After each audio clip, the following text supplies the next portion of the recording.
పేరు దేవయ్య, టీఎస్సీపీఎస్సీ రాష్ట్ర అసోసియేట్ అధ్యక్షుడు. నేను ప్రభుత్వము ఇప్పటివరకు అధికారంలోకి వచ్చి 2 సంవత్సరాల్లో 2 డిఏలు మంజూరు చేయడం జరిగింది. ఆ 2 డిఏల్లో ఒక డిఏనేమో 17 విడుదలని చెప్పారు, ఇంకో డిఏనేమో 28 విడుదలు అన్నారు. ఇందులో ఫస్ట్ డిఏలో మాత్రం 3 విడతలు మాత్రం విడుదల చేసిండు, మిగతా డిఏలు అన్నీ పెండింగ్లో ఉన్నాయి. ఈ బిల్స్ చేసుడు ఉంది కానీ అమౌంట్ అయితే పడడం లేదు.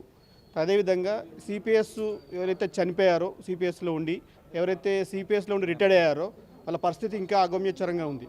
ఏంటంటే 2024 సంబంధించిన 8 విడతల ప్రభుత్వ కాంట్రిబ్యూషన్, ఉద్యోగ కాంట్రిబ్యూషన్ ఎన్ఎస్డిఎల్ ట్రస్ట్కి యాడ్ చేయాల్సి ఉంది. ఇప్పటి వేళకి యాడ్ చేయకపోవడం వల్ల ఒక 600 మంది రిటైర్డ్ ఎంప్లాయీస్, తర్వాత చనిపోయిన ఒక 400 మంది ఉద్యోగులకు పెన్షన్ శాంక్షన్ కావడం లేదు. మేము లెటర్లు ఇస్తూ ఉన్నాం. అదేవిధంగా కేంద్ర ప్రభుత్వం తీసుకొచ్చిన ఆఫీస్ మేము ఒక మెమోరాండం ప్రకారము ఉద్యోగి చనిపోతే ఉద్యోగి కాంట్రిబ్యూషన్ కూడా ఉద్యోగికి ఇస్తుంది. మన రాష్ట్ర ప్రభుత్వం మరి ఆ కాంట్రిబ్యూషన్ ఇవ్వమని చెప్పి మేము అందరం లెటర్ ఇవ్వడం జరిగింది. ఇప్పటివరకు చర్య తీసుకోవట్లేదు. సిపిఎస్ ఉద్యోగులు ఉంటే ఈ ప్రభుత్వానికి చిన్న చూపు ఉంది కాబట్టి మేము ఈ పోరు స్టార్ట్ చేసినాము. సిపిఎస్ అంతమే మా పంతం. ఎందుకంటే ప్రభుత్వము స్పష్టంగా సిపిఎస్ రద్దు చేస్తామని చెప్పి మేనిఫెస్టోలో పెట్టింది కాబట్టి ఉద్యోగులందరం కూడా ముక్కుముడిగా ఈ ప్రభుత్వానికి మద్దతు ఇస్తే ఈ ప్రభుత్వం సిపిఎస్ ఉద్యోగులం కానీ ఏ ఉద్యోగి కూడా పట్టించుకోలేని పరిస్థితి ఉంది.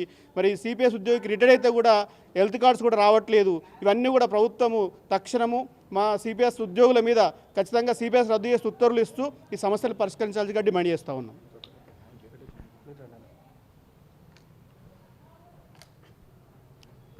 నా పేరు Narender Rao, Telangana state contributory pension scheme employees Hyderabad జిల్లా అధ్యక్షుడిని. వీళ్ళంతా మా కార్యవర్గం. ఈరోజు పౌర దీక్ష కార్యక్రమం మేము తీసుకున్నదానికి ప్రధాన కారణం ఏంటంటే ప్రభుత్వం 7 డిఏలు పెండింగ్ ఉంటే అందులో 2 డిఏలను మంజూరు చేయడం జరిగింది. మంజూరు చేసిన 2 డిఏలను ఒకటి 17 విడతలలో, ఇంకొకటి 18 వాయిదాలలో చెల్లించాలని చెప్పేసి ఒక ఆర్డర్స్ ఇవ్వడం జరిగింది. 18 విడతలలో 27 విడతలలో దాదాపుగా 18 బిల్లులు వేసినప్పటి నుంచి కూడా గత ఏప్రిల్ మాసం నుంచి ఈరోజు 18 బిల్లులు పెండింగ్ ఉన్నాయి. ఒక రూపాయి కూడా ఉద్యోగస్తులకు చెల్లించినటువంటి పాపాన పోలేదు. గత ప్రభుత్వం చేసినటువంటి అకారణమైనటువంటి ఉద్యోగస్తులను చిన్నచూపు చూస్తుందని చెప్పేసి కాంగ్రెస్ ప్రభుత్వం ఇచ్చిన హామీలకు మద్దతు ఇస్తూ ప్రభుత్వానికి మేము మద్దతు తెలపడం జరిగింది. ఆ మద్దతును కూడా పరిగణనలోకి తీసుకోకుండా ఈరోజు మా ఉద్యోగస్తులను వంచడం జరుగుతుంది. అదే జీపీఎఫ్ ఉద్యోగులకైతే మంజూరు చేసిన వెంటనే వాళ్ళ యొక్క జీపీఎఫ్ అకౌంట్లో జమ చేస్తుంది. జమ కాగానే వాళ్ళకు ఆ జమ అయిన వాటి మీద 8%, 9% ఇంట్రెస్ట్ రావడం జరుగుతుంది. కానీ సిపిఎస్ ఉద్యోగస్తులకు మాత్రం వాయిదాల పద్ధతిలో చెల్లించడము, ఇది 2 ఉద్యోగస్తుల మధ్యలో వివక్షను చూపించడం అని చెప్పేసి మేము అడుగుతున్నాం.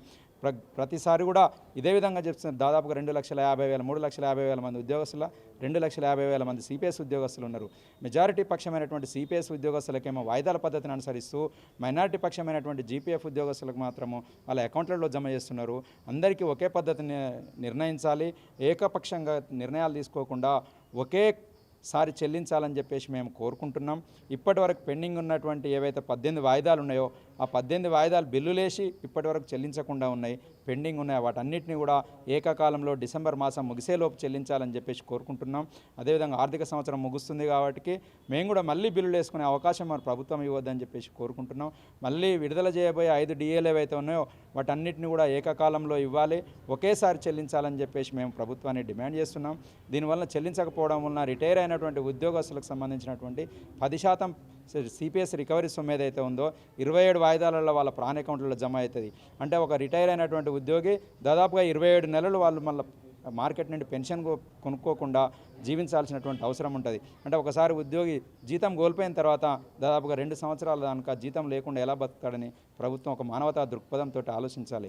ఆ మానవతా కోణాన్ని మరిచినటువంటి ప్రభుత్వాలు ఈ విధంగా సిపిఎస్ ఉద్యోగులను బాధించడం ఏమాత్రం కూడా మంచిది కాదు, విచారకరమని తెలియజేసుకుంటూ ఇప్పటివరకు ఏవైతే బిల్లులు వేసి చెల్లించకుండా ఉన్నాయో అవన్నీ కూడా ఏక మొత్తంలో ఒకేసారి చెల్లించాలని చెప్పేసి ఈరోజు పౌర దీక్షను మేము చేపట్టడం జరిగింది. పౌర దీక్ష విజయవంతమైంది. ఈ పౌర దీక్ష సందర్భంగా ప్రభుత్వం ఏమన్నా నిర్ణయం తీసుకుంది, లేకపోతే భవిష్యత్ కార్యాచరణ ప్రకటిస్తామని చెప్పేసి ఈ సందర్భంగా మీకు తెలియజేస్తాం. సిపిఎస్ ఏదైతే ఉందో అది ఉద్యోగుల పాలిట పెద్ద శాపంగా మారింది. సిపిఎస్ 2004 నుంచి అమలు చేసి ప్రతి ఒక్క ఉద్యోగికి నిరాధారంగా వాని పెన్షన్ లేకుండా చేస్తుంది. దీన్ని ప్రతి ఒక్కరికి గవర్నమెంట్ పెన్షన్ ఇస్తుంది కానీ ఉద్యోగులకు మాత్రం పెన్షన్ లేకుండా ప్రైవేటీల మీద ఆధారపడాల్సి వస్తుంది. అదే ఇచ్చిన పెన్షన్ని 18 డిఏలు ఒక డిఏ 20,000 30,000 ఉన్నదాన్ని 18 దఫాలుగా వాయిదాల వారీగా ఇచ్చి దాన్ని కొంచెం కొంచెంగా 18 ఈఎంఐలకు ఇస్తుంది. ఆ ఇచ్చే ఈఎంఐలు గట సరైన టైంలో ఇవ్వకుండా 700 కోట్లు రిలీజ్ చేసినా అని ప్రభుత్వం చెప్తూ 700 కోట్లలో ఇచ్చే 1000-2000 రూపాయలు ఏదైతే ఉన్నాయో సిపిఎస్ ఉద్యోగులు అవి కూడా వేయకుండా బకాయిలు 18 నెలలుగా పెండింగ్ ఉన్నాయి. దాని గురించే ఈ పోరు దీక్ష ఈరోజు చేపట్టారు హైదరాబాద్ జిల్లా అధ్యక్షులు మా నరేందర్ రావు గారు. ఆయన అధ్యక్షతన మా ఈరోజు జరిగిన కార్యక్రమము సంపన్నం జరిగిందని నేను కోరుకుంటున్నాను. मेरा नाम शेख निसार अहमद है। मैं करीमनगर डिस्ट्रिक्ट का TS CPS EU employees union का मैं प्रेसिडेंट बात कर रहा हूँ। हमारे सीपीएस एम्प्लॉइज़ के बहुत 2 डीए गवर्नमेंट रिलीज़ करी। 2 डीए में एक डीए के जो है 17 इंस्टॉलमेंट्स है और एक डीए के 28 इंस्टॉलमेंट्स है। उसमें से ओनली 3 डीए जो है इंस्टॉलमेंट्स जो है 3 इंस्टॉलमेंट्स रिलीज़ करी गवर्नमेंट, बाकी इंस्टॉलमेंट्स अब तक रिलीज़ नहीं करी, जिसकी वजह से हम जो है सीपीएस के एम्प्लॉइज़ बहुत ज़्यादा सफ़र हो रहे हैं।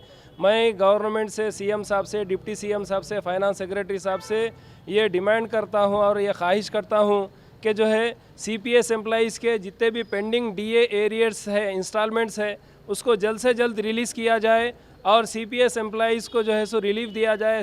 सीपीएस एम्प्लॉइज़ को जो है सो बहुत ज़्यादा रिलीफ मिलता है इससे, चूँकि एक तो जीपीएफ के जो है सो जो इंस्टॉलमेंट्स जो है वो इंस्टॉलमेंट नहीं रहते जीपीएस एम्प्लॉइज़ के लिए, एक साथ जो है उनका पेमेंट जीपीएफ के अंदर डीए एरियर्स का पेमेंट हो जाता, लेकिन सीपीएस एम्प्लॉइज़ का जो है वो इंस्टॉलमेंट के अंदर जो है पेमेंट किया जाता, लेकिन वो इंस्टॉलमेंट भी पेंडिंग है।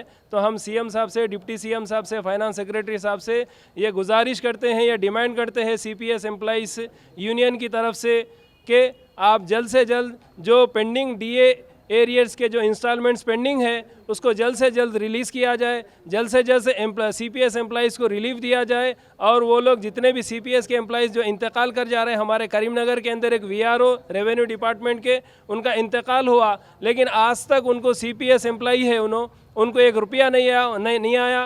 उनके अहलिया जो है हर जगह जो है चंदा करके दे रहे हैं, हम लोग उनको चंदा वसूल करके उनका घर चलाया जा रहा। आज तक उनको एक बेनिफिट नहीं आया, सीपीएस का बेनिफिट नहीं आया, पेंशन का कोई बेनिफिट्स नहीं आया, कोई उनको पेंशनरी बेनिफिट्स नहीं आए। उनका घर चलना मुश्किल है, उन्होंने चंदे पे उनका गुजारा हो रहा। करीमनगर के अंदर रेवेन्यू डिपार्टमेंट के अंदर वीआरओ थे, रीडिप्लॉयमेंट होके उन्होंने जो है म्यूनसिपल डिपार्टमेंट को जो है जूनियर असिस्टेंट गए, उनका जो है बीमारी की वजह से इंतकाल हुआ, मई में इंतकाल हुआ, 2024 के मई में 25 के मई में इंतकाल हुआ।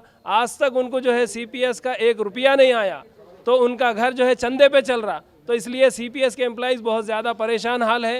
अब हम गवर्नमेंट से, सीएम साहब से, खुसूसी तौर पर डिप्टी सीएम साहब से गुजारिश करते हैं कि जो डीए एरियर्स के जो बिल्स इंस्टॉलमेंट्स जो पेंडिंग है उसको जल्द से जल्द रिलीज़ किया जाए, जल्द से जल्द जो है हमको जो है रिलीफ दिया जाए। मैं इसके साथ ख़त्म करता हूँ।